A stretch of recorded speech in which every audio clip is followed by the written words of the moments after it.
баталсан үндэсний баяр наадмын тухай хуулиар баяр наадмыг зохион байгуулах харилцааг хуульчлан зохицуулж байна.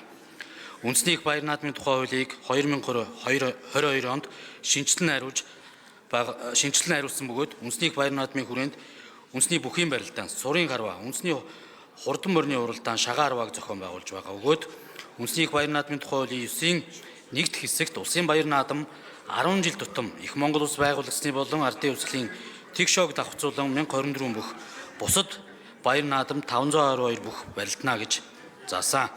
Энэхүү зохицуулт нь 10 жил тутам 1024 бүхийн барилдааныг үндэсний баяр наадмаар барилдуулж цолны үнэлэмжийг дээшлүүлэх зорилготой боловч ардын хувьсгалын тэгшоод тохиогоогүй боловч их Монгол улс байгуулагдсны тэгшоо жилүүдэд 1024 бүх барилдах боломжгүй болгосон зохицуулт юм а.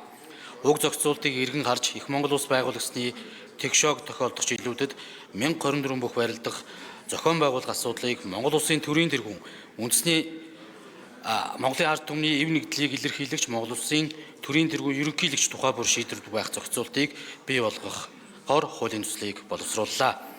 Энэ нь Монгол улсын үндсэн хуулийн 33 дугаар зүйлийн 1-р хэсэгт Монгол улсын ерөнхийлөгч бол төрийн тэргүүн Монголын ард түмний эв нэгдлийг илэрхийлэгч мөн 33 дугаар зүйлийн 1-р хэсгийн 7 дахь заалтын улсын цол цэргийн дээд цол хүртээх одон медаль шагнах гэж ерөнхийлөгчийн бүрэн эрх мөн зүйлийн 4-р хэсэг заасан ерөнхийлөгчид тодорхой бүрэн эрхийг энэ зүйл заасан хүрээнд олгож болно гэсэн зохицуултаа нийцж байгаа болно.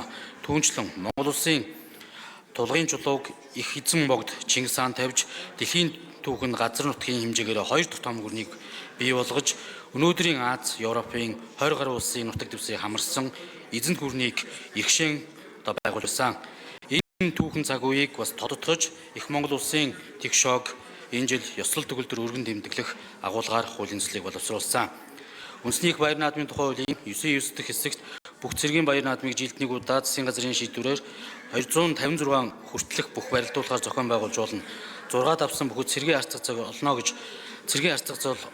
олгоно гэж заасан бөгөөд мөн зүйлийн 9-ийн 5 дахь хэсэгт аймгийн наадам 6 давсан бөгөөд аймгийн арц цаг олгох асуудал орхигдсон байгааг нэмж оруулах шаардлагатай байна. Түүнчлэн үндэсний бүхийн спортоор хичээлж буй хүүхд залуучийн тоо тогтмол өсөж байгаа бөгөөд аймгийн баяр наадамд 16 нас хүрсэн 128 хүртэлх бүх аймгийн тэгшоогоор баяр наадамд 256 хүртэлх бүх сумын наадамд 64 хүртэлх бүх барилдгаар хуульчилсан байдаг. Энэхүү барилд бүхийн тоог багаар тогтоосон нь үндэсний бүхийн спортоор хичээлж буй хүүхд залуучууд үндэсний баяр наадмаар бүртгүүлж чадахгүй үлдэх, хасагдах, бүртгэл дагсан авилгал ашиг сонирхол талцал ялгуурл гарах зэрэг шалтгаан болж байна. Иймд энэхүү хуулийн төслийг дээрх алдааг зассан хуулийн зохицуултыг мөн тусгалаа. Үндэсний баяр наадмын тухай хуулийг шинжлэн найруулыг дагж мөрдөгч журмын хуульд нэмэлт өөрчлөлт оруулах хуулийн төслийг мөн боловсруулсан болно. Хуулийн төслийн үзэл баримтлал хуулийн төслийг хэлцсхийг дэмжиж өгөхийг та бүхнээс авсъя. Анхаарал тавьсан явдал баярлалаа.